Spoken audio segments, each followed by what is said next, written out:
transformation has three sections. The first section is sad. The sadness of transformation is that you have to leave what you once knew. The familiarity, the comfort zone. What was always familiar wasn't always great, it was just familiar. But leaving that familiarity is sad, and that's okay to be sad.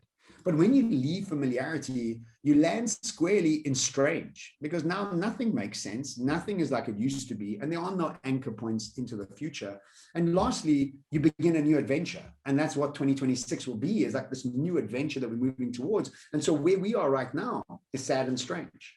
That's just where we are. And we must become okay with that, because there's a transition between the old world and the new world. Just like when we went from agricultural times to industrial times, we're now moving from industrial times to digital or quantum times. And so it's this transformation that we're in. And when we know the context of sad, strange, and adventure, we could be more patient and understand that something good is coming, absolutely, like it always does.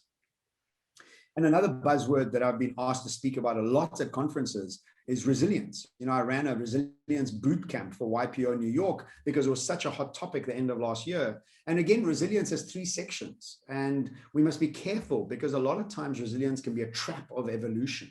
And so resilience, the first section is respond. We must respond when we have situations of uncertainty or danger, and that's really important. And once we've responded, we can now recover. It's like recover to a place of stability, so we can actually breathe and we're not drowning, and we can breathe now and we can see above the water. But most importantly, we need to start reimagination. And the resilience and reimagination of what the future could look like, the plausible and possible futures, becomes of paramount importance, because if you're not seeing it in your mind's eye, how are you creating it? And in fact, the whole strategy session on day 5 of my masterclass is, if you don't understand where you're going, how are you actually changing your habits and rituals in the now to get there? The lack of clarity of that reimagination keeps us stuck and keeps us prisoners of the world that we once were in.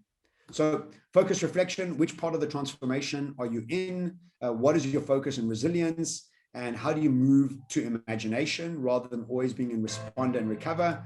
And then lastly, how much time are you giving reimagination? And that becomes a critical sort of changing factor when it moves into this uncertain future.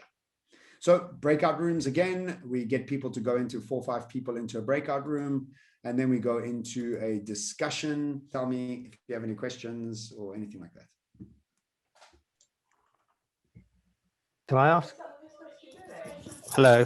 So I've got background noise here, so apologies. I think kind of one of the things that consistently I've heard from everyone is that almost pandemic, kind of everything that's gone on during the pandemic was expected to go on anyway. All it's done is speed up the rate of change in terms of how we exist and who we are. In terms of the messages you're giving, I suppose my question is general for a futurist out there. Why were we not talking about this kind of 5 years ago? And so we as a society were getting ahead of ourselves of where we might be, rather than maybe kind of the last 10 years. I've listened to a number of futurists, and the message has always been about how you keep up with the rate of change and how you get ahead of the curve, and how you've got to run, because else you're going to miss the boat. And now almost kind of everything you're saying to us, which kind of, and it was all great and perfect sense, is slow down and actually take stock of where you are and embrace what's going on.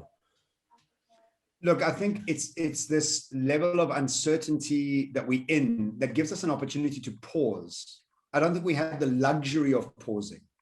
I think the world was on such a high-speed train that there was no chance to step off and to think. There just wasn't. And now all of a sudden we've been given it. So I think the wisest thing we can do is actually take this time to pause, to rethink, and to think about what is it that's most important to me. I'll give you a quick brief into my new book. It's called 10,000 Days. And what it's based on is that on average, human beings have 28,500 days to live. It comes to about 78.6 years or something. The first 10,000 days of your life are formative. You're trying to figure out your life, whatever, you're trying to figure shit out. Then your last 10,000 days, or when you want to chill, you got your grandkids, you want to relax in a place that's warm and have enough money to live. You have 10,000 days to measure what's most important to you. And what COVID-19 has done is given us an opportunity to step off and think about what's most important. Like, is the relationship I'm in working? Is the career I'm in working?